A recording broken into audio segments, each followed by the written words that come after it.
కీర్తన 11. యెహోవా, శరణుజొచ్చియున్నాను, పక్షివలె నీ కొండకు పారిపొమ్ము అని మీరు నాతో చెప్పుటయేలా? దుష్టులు విల్లెక్కు పెట్టియున్నారు, చీకటిలో యథార్థ హృదయాల మీద వేయుటకై తమ బాణములు నారియందు సంధించియున్నారు. పునాదులు పాడైపోగా నీతిమంతులేమి చేయగలరు?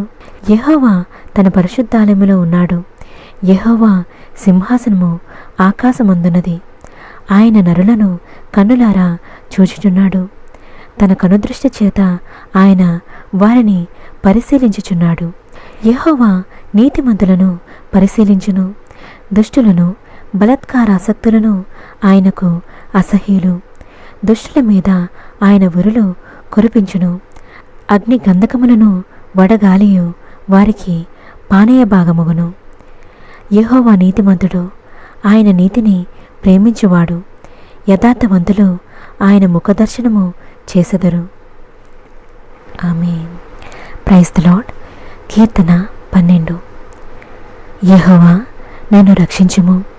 భక్తిగల వారు లేకపోయిరి, విశ్వాసులు నరులలో నిండకుండా గతించిపోయిరి.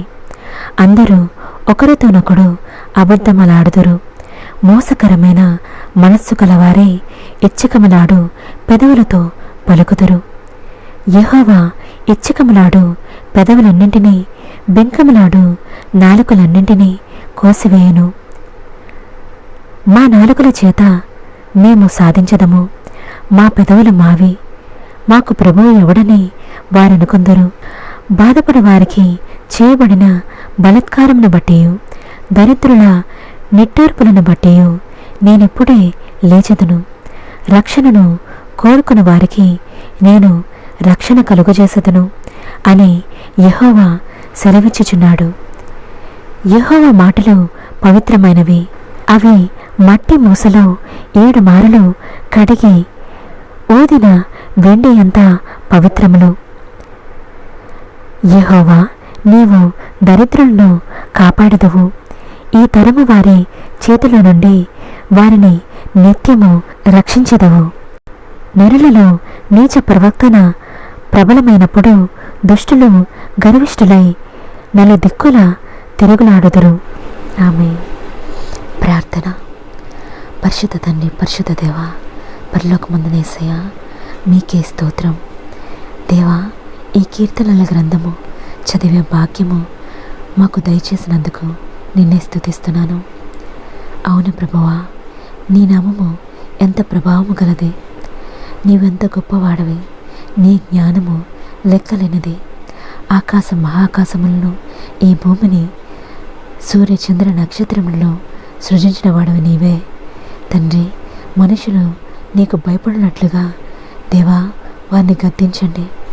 తండ్రి, ఈ వాక్యం ద్వారా మాతో మాట్లాడినందుకు దేవా, ఆదరించినందుకు నిన్ను స్తుతిస్తున్నాను.